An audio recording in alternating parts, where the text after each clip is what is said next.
जय हिंद दोस्तों। धाकड़ सर की पाठशाला में आप सभी का स्वागत है। आज हम पढ़ने वाले हैं जो आपका एग्जाम आ रहा है फोर्थ ग्रेड या सेकंड ग्रेड का।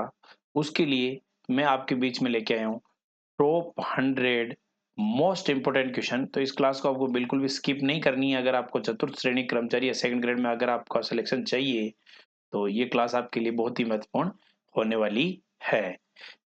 ये बहुत ही इंपॉर्टेंट प्रश्न लेके आया हूँ जो बीते हुए एग्जाम की दृष्टि से और जो इस लेवल के वर्तमान स्थिति में जो एग्जाम हो रहे हैं उनकी दृष्टि से देखते हुए ये क्वेश्चन बहुत ही आपके लिए महत्वपूर्ण होने वाले हैं। तो क्लास को शुरू करते हैं अब।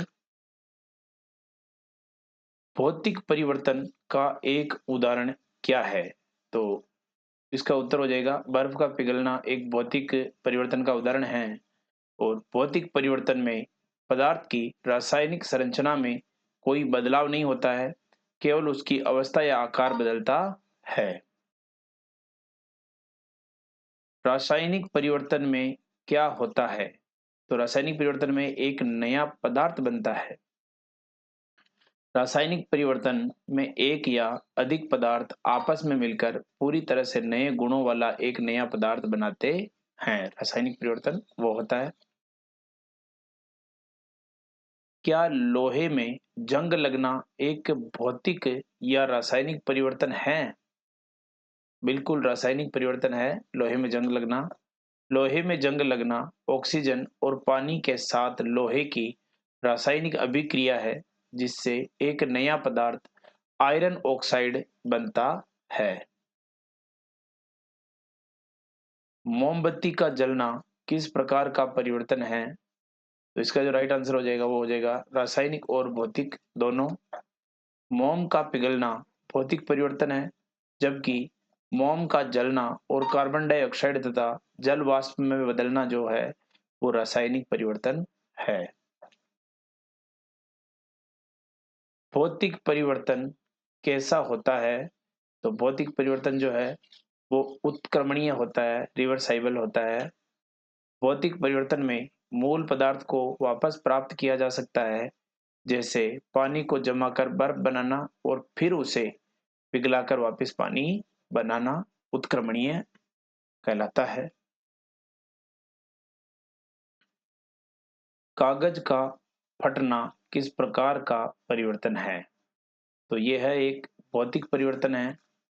और कागज के फटने से उसकी रासायनिक संरचना नहीं बदलती, केवल उसका क्या बदलता है? आकार बदलता है।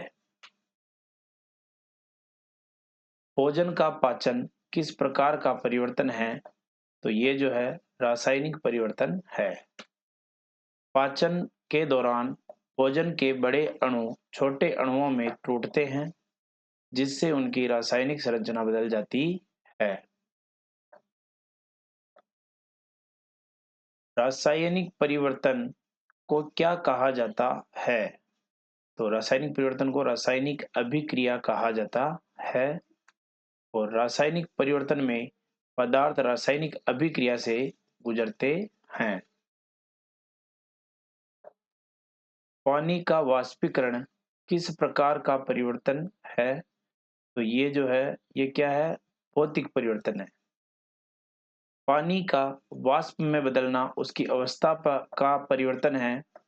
रासायनिक संरचना में कोई बदलाव नहीं होता है। क्या नया पदार्थ बनना रासायनिक परिवर्तन का मुख्य संकेत है? तो इसका राइट आंसर हो जाएगा हाँ। रासायनिक परिवर्तन का सबसे महत्वपूर्ण लक्षण है कि इसमें एक या अधिक नए पदार्थों का निर्माण होता है। दूध से दही बनना किस प्रकार का परिवर्तन है? तो इसका राइट आंसर हो जाएगा रासायनिक परिवर्तन है। लैक्टिक एसिड बैक्टीरिया के कारण दूध में मौजूद शर्करा लैक्टोज लैक्टिक एसिड में बदल जाती है।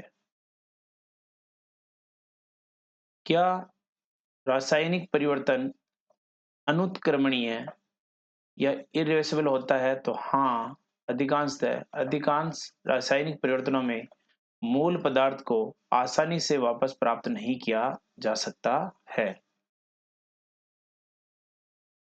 कागज का जलना किस प्रकार का परिवर्तन है? तो ये एक रासायनिक परिवर्तन है। कागज जलने पर राख हो जाता है, धुआं और गैसों में बदल जाता है, जो मूल पदार्थ से पूरी तरह क्या होते हैं? अलग होते हैं। बल्ब का जलना किस प्रकार का परिवर्तन है? तो यह एक भौतिक परिवर्तन है। कौन सा परिवर्तन है? भौतिक परिवर्तन है। बल्ब के जलने पर फिलामेंट गर्म होकर प्रकाश देता है, लेकिन उसकी रासायनिक संरचना में कोई बदलाव नहीं होता है। चीनी का पानी में घुलना किस प्रकार का परिवर्तन है? तो यह एक भौतिक परिवर्तन है। चीनी के कण पानी में फैल जाते हैं, लेकिन उनकी रासायनिक पहचान वैसी ही रहती है और पानी को वाष्पित करके चीनी जो है वो वापस प्राप्त की जा सकती है। और धातु, अधातु एवं प्रमुख यौगिक होते हैं।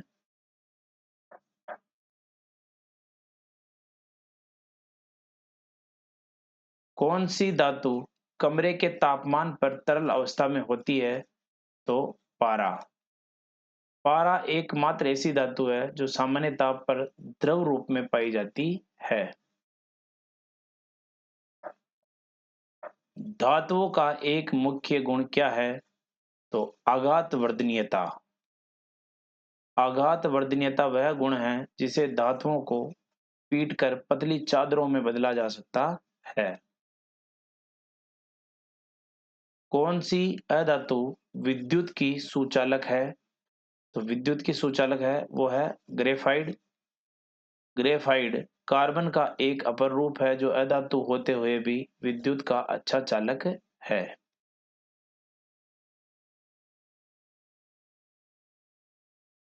किस धातु को चाकू से आसानी से काटा जा सकता है? तो सोडियम को। सोडियम एक बहुत नरम धातु है जिसे चाकू से काटा जा सकता है। सर्वाधिक प्रतिक्रियाशाली धातु कौन सी है? तो वो है पोटेशियम। पोटेशियम इतना प्रतिक्रियाशील है कि ये हवा और पानी के साथ तेजी से प्रतिक्रिया करता है। H2O किस यौगिक का रासायनिक सूत्र है? तो H2O जो है वो किसका है? जल का। जल हाइड्रोजन के दो और ऑक्सीजन के एक परमाणु से मिलकर बनता है। खाना पकाने में इस्तेमाल होने वाला नमक का रासायनिक नाम क्या है? तो सोडियम क्लोराइड। याद रखना दोस्तों, सोडियम क्लोराइड। सामान्य नमक का रासायनिक सूत्र होता है NaCl। इसका याद रखना आपको, NaCl।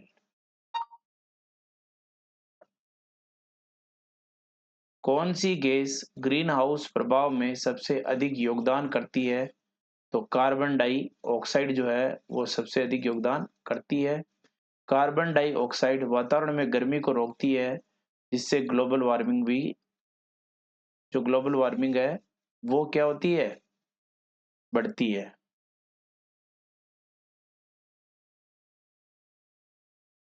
लोहे को जंग लगने से बचाने के लिए उस पर किस धातु की परत चढ़ाई जाती है? तो उस पर जिंक या जस्ता की परत चढ़ाई जाती है। इस प्रक्रिया को गैल्वेनीकरण कहते हैं, जो लोहे को जंग लगने से बचाती है। हीरा किसका अपर रूप है? तो कार्बन का अपर रूप है, और हीरा कार्बन का एक बहुत कठोर अपर रूप है। धातुओं का राजा किसे कहा जाता है? धातुओं का जो राजा होता है वो क्या होता है? सोना। सोना बहुत कीमती और अक्रिय धातु है जो संक्षारित नहीं होती है। सबसे हल्की धातु कौन सी है? तो कौन सी है दोस्तों? लिथियम जो है वो सबसे हल्की धातु है। लिथियम सबसे कम घनत्व वाली धातु होती है। NH3 किस यौगिक का रासायनिक सूत्र है? तो ये जो है अमोनिया का रासायनिक सूत्र है और अमोनिया नाइट्रोजन और हाइड्रोजन से बना एक यौगिक है।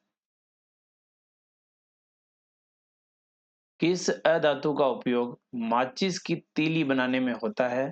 तो लाल फास्फोरस का। लाल फास्फोरस ज्वलनशील होता है, इसलिए इसका उपयोग माचिस बनाने में किया जाता है। जिंक ऑक्साइड का उपयोग किसमें किया जाता है दोस्तों? तो इसका जो है सनस्क्रीन में इसका उपयोग किया जाता है। और जिंक ऑक्साइड एक सफेद पाउडर है जो पराबैंगनी किरणों से त्वचा की रक्षा करता है।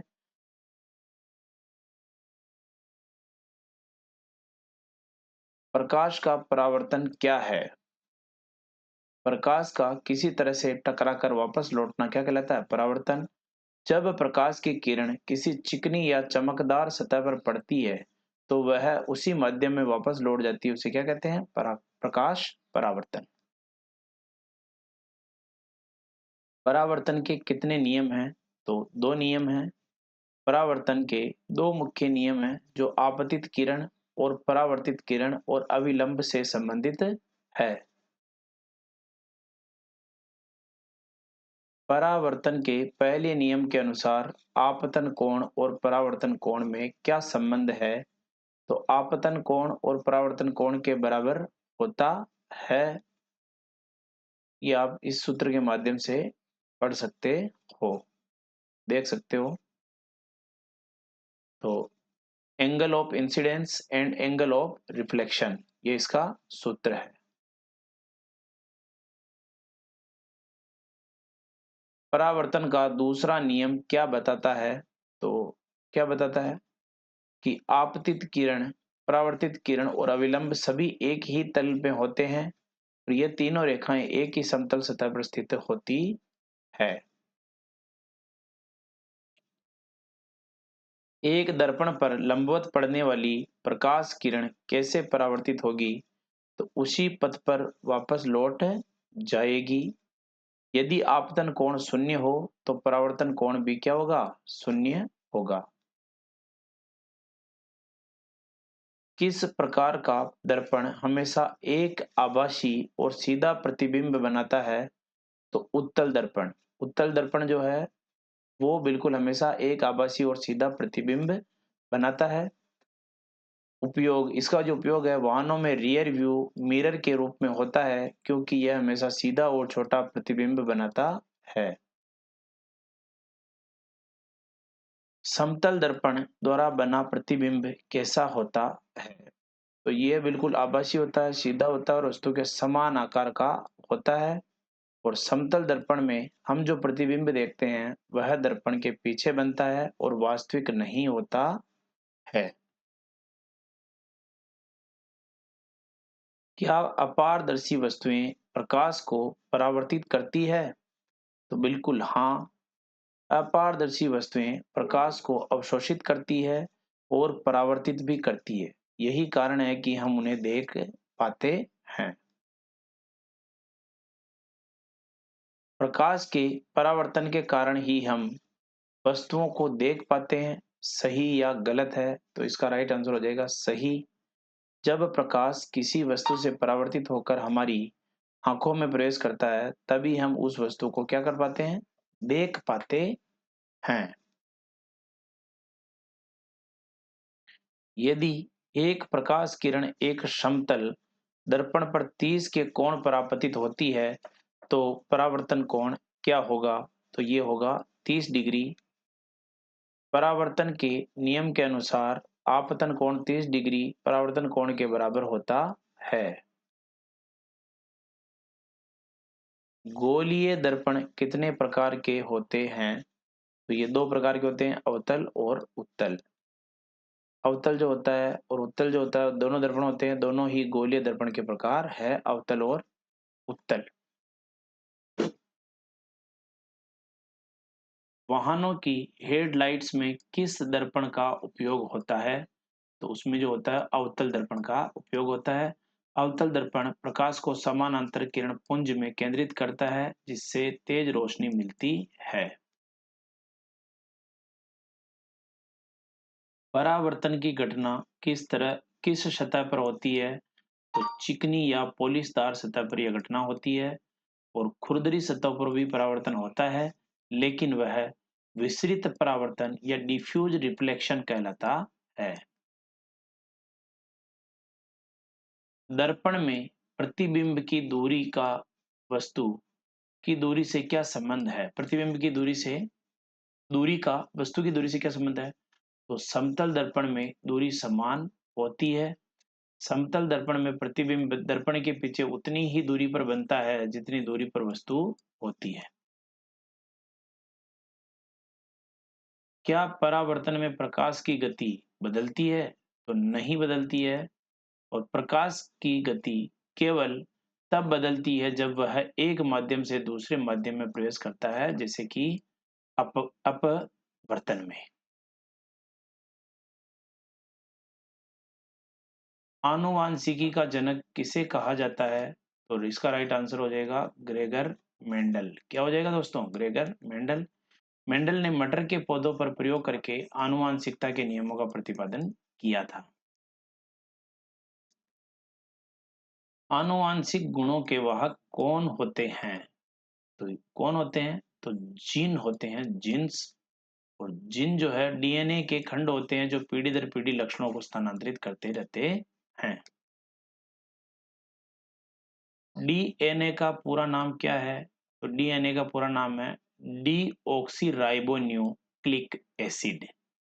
डीऑक्सीराइबोन्यूक्लिक एसिड इसका पूरा नाम है। और डीएनए सभी ज्ञात जीवों के विकास और कामकाज के लिए आवश्यक आनुवंशिक निर्देश रखता है। गुणसूत्र क्या है? कोशिका के अंदर धागे जैसी संरचनाएं जो जीन को धारण करती है। और गुणसूत्र डीएनए और प्रोटीन से बने होते हैं, ये ध्यान रख लेना आपको। डीएनए की डबल हेलिक्स संरचना की खोज किसने की थी? तो जेम्स वाटसन और फ्रांसिस क्रिक ने की थी। 1953 में उन्होंने डीएनए की दोहरी कुंडली संरचना का मॉडल भी प्रस्तुत किया था।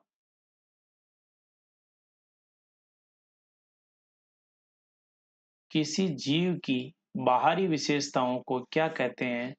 तो उनको कहते हैं फेनोटाइप। फेनोटाइप कहते हैं। फेनोटाइप जीव का बाहरी रूप जैसे आंखों का रंग या ऊंचाई कहलाती है। किसी जीव के आनुवांशिक मेकअप को क्या कहते हैं? उसे कहते हैं जीनोटाइप। जीनोटाइप किसी जीव के जीन का सेट होता है जो एक विशेष लक्षण को नियंत्रित करता है। आनुवंशिकी का अध्ययन क्या कहलाता है? तो इसका अध्ययन जो है वो जेनेटिक्स कहलाता है। यह जीव विज्ञान की वह शाखा है जो जीन, आनुवंशिकता और जीवों में भिन्नता का अध्ययन करती है। आनुवंशिक सूचना के डीएनए से आरएनए में जाने की प्रक्रिया क्या कहलाती है? वो कहलाती है ट्रांसक्रिप्शन। क्या कहलाती है दोस्तों? ट्रांसक्रिप्शन। इसमें डीएनए के टेम्पलेट पर आरएनए का संश्लेषण होता है। मानव शरीर में कितने जोड़ी गुणसूत्र होते हैं? तो इसमें 23 जोड़ी गुणसूत्र होते हैं। इनमें से 22 जोड़ी जो है वो ऑटोसोम और एक जोड़ी लैंगिक गुणसूत्र एक्स और वाई होता है। ध्यान रखना। उत्परिवर्तन म्यूटेशन क्या है? तो डीएनए अनुक्रम में होने वाला कोई भी स्थायी परिवर्तन या उत्परिवर्तन प्राकृतिक या प्रेरित हो सकते हैं और आनुवांशिक भिन्नता का एक स्रोत है। एक ही जीन के विभिन्न रूपों को क्या कहते हैं? तो युग्म विकल्पी कहते हैं। उदाहरण के लिए आंखों के रंग के जीन के लिए भूरे और नीले रंग के युग्मीकरण विकल्प होते हैं। आनुवांशिक रोग का एक उदाहरण क्या है? तो सिकल सेल या एनीमिया। यह एक आनुवांशिक रक्त विकार है जो हीमोग्लोबिन के जीन में उत्परिवर्तन के कारण होता है।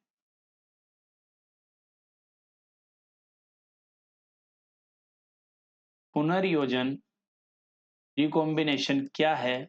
तो आनुवांशिक सामग्री का मिश्रण जो माता-पिता से प्राप्त होता है, यह अर्धसूत्रीय विभाजन के दौरान होता है और आनुवांशिक विविधता में भी योगदान देता है। आनुवांशिक इंजीनियरिंग क्या है? तो किसी जीव के जीनोम में हेरफेर करने की एक प्रक्रिया है। इसमें वांछित परिणाम प्राप्त करने के लिए जीन को जोड़ना, हटाना या बदलना शामिल है। मानव शरीर की सबसे छोटी कार्यात्मक इकाई क्या है? तो वो कौन सी है? कोशिका है। और कोशिकाएं जीवन की मूलभूत निर्माण खंड है। मानव शरीर की सबसे लंबी हड्डी कौन सी है? तो सबसे लंबी हड्डी कौन सी है दोस्तों? तो फीमर। और यह जांग की हड्डी होती है।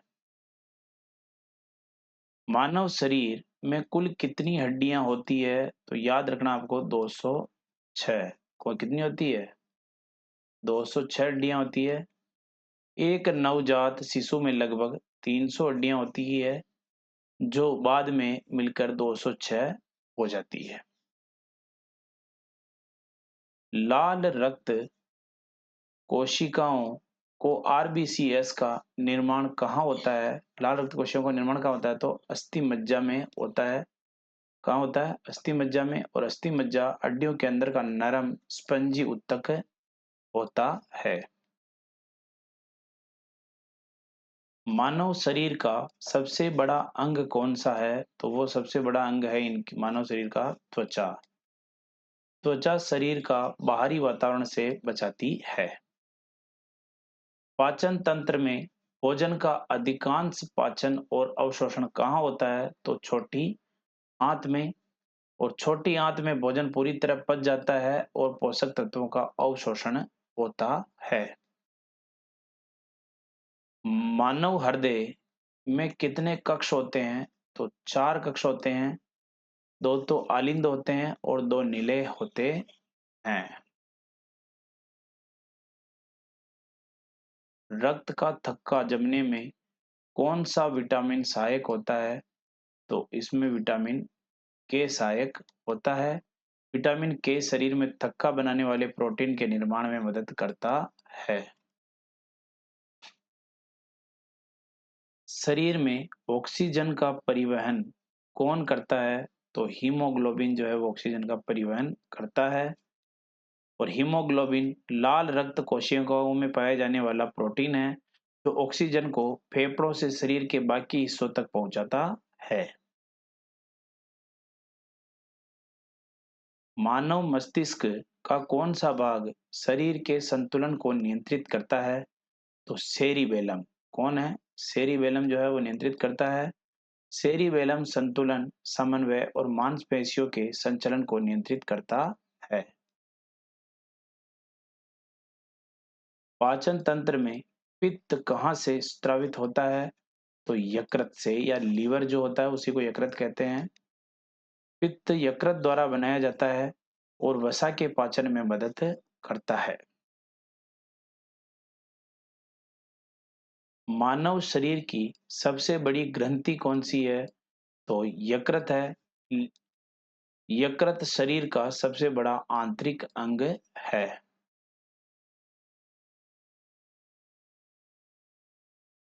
गुर्दे किडनी का मुख्य कार्य क्या है? रक्त को फिल्टर करना और मूत्र बनाना इसका मुख्य कार्य है। गुर्दे रक्त से अपशिष्ट उत्पादों और अतिरिक्त तरल पदार्थ को हटाते हैं।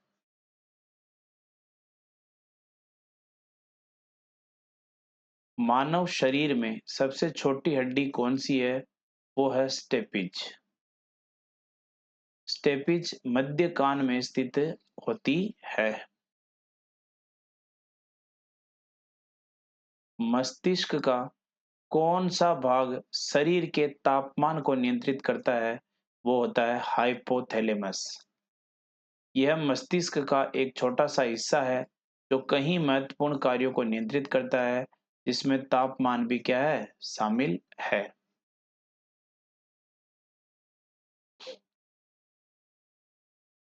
हैजा किस जीवाणु के कारण होता है? तो विब्रियो कोलेरा से होता है। यह एक जल जनित रोग है जो दूषित पानी पीने से फैलता है।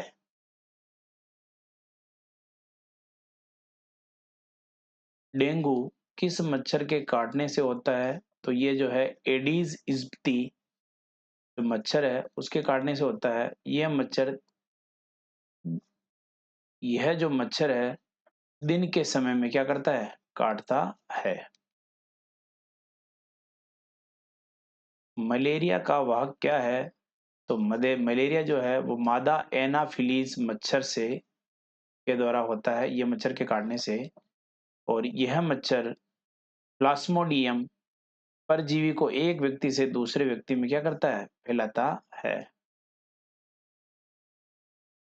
विटामिन सी की कमी से कौन सा रोग होता है?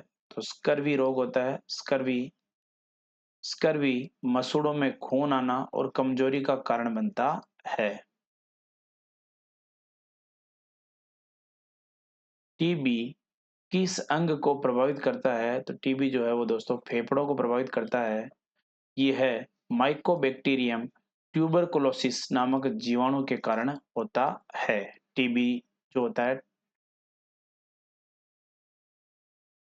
हेपेटाइटिस रोग का संबंध किस अंग से है? तो इसका संबंध जो है वो यकृत से है। हेपेटाइटिस यकृत की सूजन है जो वायरस के कारण होती है। मधुमेह जिसे डायबिटीज के नाम से जाना गया है किस हार्मोन की कमी से होता है? ये जो है दोस्तों इंसुलिन की कमी से होता है। किसकी कमी से? इंसुलिन की। और इंसुलिन रक्त शर्करा को नियंत्रित रखता है या करता है। रेबीज किसके काटने से फैलता है? तो ये एक संक्रमित जानवर जो होता है कुत्ता या बंदर के काटने से रेबीज फैलता है। और रेबीज एक वायरल बीमारी है जो संक्रमित जानवरों की लार से फैलती है। टाइफाइड किस जीवाणु के कारण होता है? ये जो होता है ये साल्मोनेला टाइफी से होता है। और यह दूषित भोजन या पानी से फैलता है टाइफाइड। एड्स का पूरा नाम क्या है? तो इसका पूरा नाम एकाइड इम्यूनो डिफिशियंसी सिंड्रोम है। और एड्स एचआईवी वायरस के कारण होने वाला एक रोग है, यह वायरस से फैलता है। कौन सा रोग विटामिन डी की कमी से होता है? तो रिकेटस नामक जो है ये विटामिन डी की कमी से होता है। और रिकेटस बच्चों में हड्डियों को कमजोर करता है। चिकन फॉक्स किस वायरस के कारण होता है? तो ये एक वेरिसेला जोस्टर वायरस जो होता है यह एक संक्रामक वायरल बीमारी है चिकन फॉक्स। उच्च रक्तचाप को मापने के लिए किस उपकरण का उपयोग किया जाता है? तो इसे सिग्मो मैनोमीटर कहते हैं। इसे सामान्य भाषा में ब्लड प्रेशर मॉनिटर भी कहते हैं। ब्लड प्रेशर को नापने की मशीन होती है। खसरा किस प्रकार का रोग है? तो ये विषाणु जनित रोग है दोस्तों। यह एक अत्यधिक संक्रामक रोग भी है खसरा जो है। एलिसा टेस्ट का उपयोग किस रोग के निदान के लिए होता है? तो एलिसा टेस्ट जो है वो एड्स के रोग के निदान के लिए होता है। एलिसा जो है एचआईवी एंटीबॉडी का पता लगाता है।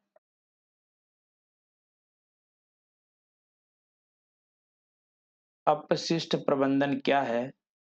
ठोस तरल और गैसीय अपशिष्ट का संग्रह, परिवहन और निपटान।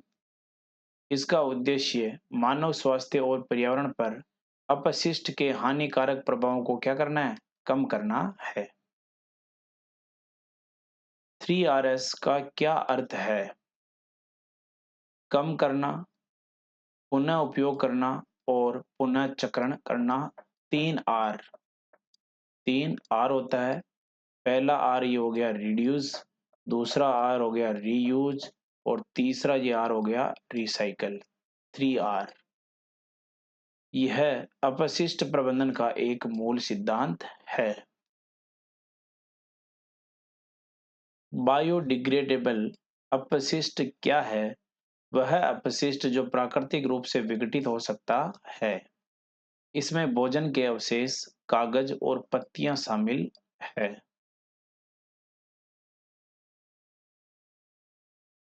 नॉन बायोडिग्रेडेबल अपशिष्ट का एक उदाहरण क्या है? तो इसका एक उदाहरण प्लास्टिक है। यह अपशिष्ट प्राकृतिक रूप से विघटित नहीं होता है और पर्यावरण में लंबे समय तक रहता है। कंपोस्टिंग क्या है? तो कार्बनिक अपशिष्ट को खाद में बदलने की प्रक्रिया है और यह जैविक अपशिष्ट को पुनर्चक्रित करने का एक तरीका है। लैंडफिल क्या है? तो अपशिष्ट को दफनाने के लिए एक निर्दिष्ट क्षेत्र। यह अपशिष्ट निपटान का एक सामान्य तरीका है, लेकिन इसके पर्यावरण पर नकारात्मक प्रभाव हो सकते हैं। ई कचरा या ई वेस्ट क्या है? पुराने या खराब इलेक्ट्रॉनिक जो उपकरण होते हैं, इसमें कंप्यूटर, मोबाइल फोन और अन्य इलेक्ट्रॉनिक सामान शामिल है। अपशिष्ट से ऊर्जा संयंत्र क्या करते हैं या क्यों करते हैं? तो अपशिष्ट को जलाकर बिजली पैदा करते हैं और यह अपशिष्ट की मात्रा को कम करने और ऊर्जा उत्पन्न करने का एक तरीका है। पुनर्चक्रण का क्या लाभ है? तो ये प्राकृतिक संसाधनों का संरक्षण है एवं नए उत्पादों के लिए कच्चे माल की आवश्यकता को कम करता है, क्योंकि पुरानी चीजों को वापस रिसाइकल कर लिया जाता है। तरल अपशिष्ट का एक उदाहरण क्या है? तरल अपशिष्ट का एक उदाहरण मल जल है और तरल अपशिष्ट में घरेलू और औद्योगिक तरल पदार्थ शामिल है।